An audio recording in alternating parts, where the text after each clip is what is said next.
नमस्कार दोस्तों, आज हम इस वीडियो में विवाह का अध्ययन करेंगे। विवाह की क्या परिभाषा है, कौन-कौन सी प्रकार हैं, इसकी उत्पत्ति का सिद्धांत क्या है और इससे संबंधित नियम क्या हैं, हिंदू विवाह क्या है, इसके प्रकार कौन-कौन से हैं और इसकी प्रक्रिया क्या-क्या है।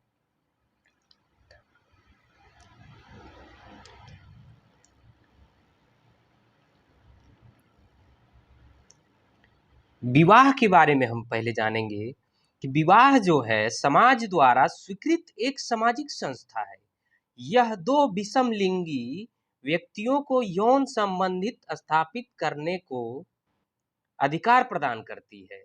यानी कि कहने का मतलब है कि जो दो विषम लिंगी व्यक्ति हैं, एक स्त्री है एक पुरुष है, उन दोनों के मध्य यौन संबंध स्थापित करने के लिए विवाह नामक जो संस्था है ये स्वीकृति प्रदान करती है, उसको अधिकार देती है। यौन और व्यक्ति की जो यौन संबंधी आवश्यकताएं हैं उसी से विवाह नामक संस्था का जन्म हुआ और विवाह से परिवार व नातेदारी का हुआ। यह एक सार्वभौमिक संस्था है जो प्रायः सभी समाजों में पाई जाती है, लेकिन इसके स्वरूपों में अंतर होता है। किसी किसी समाज में विवाह जो होता है यौन संतुष्टि के लिए नहीं होता है। बहुत से समाज है जिसमें विवाह यौन संतुष्टि हेतु होता है, लेकिन कुछ ऐसे समाज हैं जिसमें विवाह संतुष्टि हेतु न होकर बल्कि संपत्ति के बंटवारे को रोकने के लिए किया जाता है। जैसे उदाहरण के तौर पे यहाँ है नागा जनजाति। नागा जनजाति में क्या होता है, पुत्र द्वारा सगी माँ को छोड़कर पिता की अन्य विधवा पत्नियों से विवाह करना। इसकी परिभाषाएं हैं के.एम. कपाड़िया द्वारा जो दी गई हैं। हिंदू विवाह एक संस्कार है। हिंदू विवाह क्या है, एक संस्कार है। ये किसका कथन है, ये के.एम. कपाड़िया का कथन है। पी.एच. प्रभु भी कहते हैं कि हिंदू विवाह एक धार्मिक संस्कार है। यहाँ थोड़ा सा अंतर है। के.एम. कपाड़िया कहते हैं कि हिंदू विवाह एक संस्कार है, पी.एच. प्रभु कहते हैं कि हिंदू विवाह एक धार्मिक संस्कार है। अगले विचारक हैं बोगार्डस। बोगार्डस ने कहा है कि विवाह स्त्री पुरुष का पारिवारिक जीवन में प्रवेश करने की संस्था है। यानी कि जो विवाह है वो स्त्री और पुरुष का पारिवारिक जीवन में प्रवेश करने की संस्था है। H.R. रिवर्स ने क्या कहा है कि जिन साधनों द्वारा मानव समाज यौन संबंधों का नियमन करता है उसे विवाह कहते हैं। आर रिवर्स का कथन है कि जिन साधनों द्वारा मानव समाज यौन संबंध स्थापित करने का नियमन करता है उसे विवाह कहते हैं। यही हमारे अगले एक विचारक हैं वासुदेव शरण अग्रवाल ने कहा है कि स्त्री व पुरुष नदी के दो किनारे हैं और दोनों के मध्य विवाह नामक जीवन धारा प्रवाहित होती है। किसने कहा है, वासुदेव शरण अग्रवाल ने कहा है कि स्त्री व पुरुष नदी के दो किनारे हैं और दोनों के मध्य विवाह नामक जीवन धारा प्रवाहित होती है।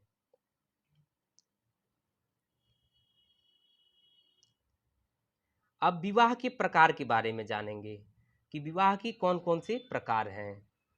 यहाँ हम देखेंगे, एक होता है एक विवाह, दूसरा होता है बहुविवाह।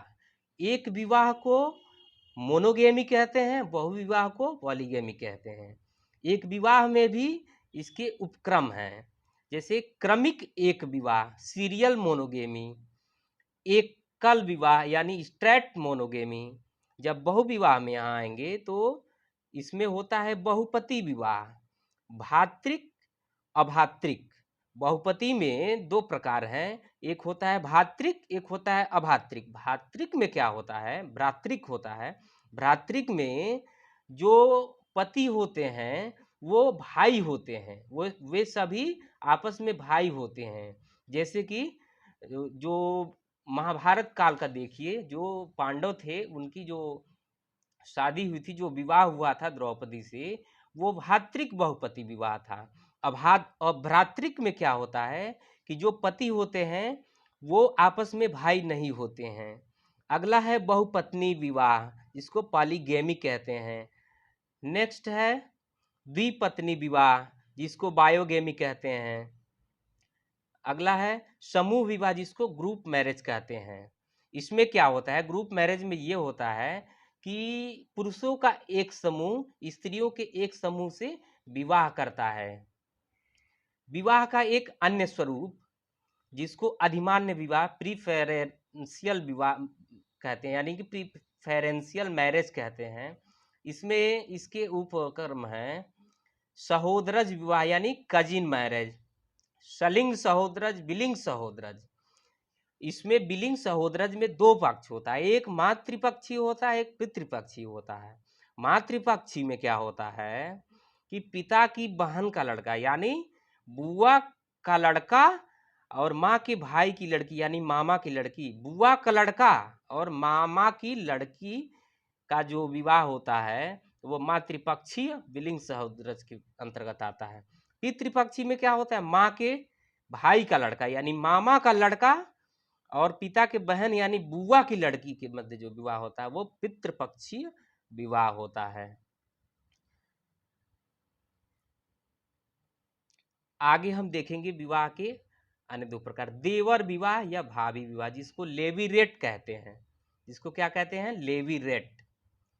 लेवीरेट में क्या होता है, जब पति की मृत्यु हो जाती है तो पति के छोटे भाई से शादी होती है जिसको लेवीरेट या देवर विवाह कहते हैं। शाली विवाह में क्या होता है जिसको सोरोरेट कहते हैं, जब पत्नी का मृत्यु हो जाता है तो पत्नी की छोटी बहन से शादी होती है, उसे शाली विवाह कहते हैं। एक विवाह का प्रकार है स्वश्रिक बहुपत्नी विवाह। स्वश्रिक बहुपत्नी विवाह सोरोरल पॉलीगाइनी। इसमें क्या होता है कि जो स्त्रियां होती हैं यानी कि जो बहुपत्नी विवाह है उसमें जो स्त्रियां होती हैं वो सभी स्त्रियां आपस में बहन होती हैं। धन्यवाद।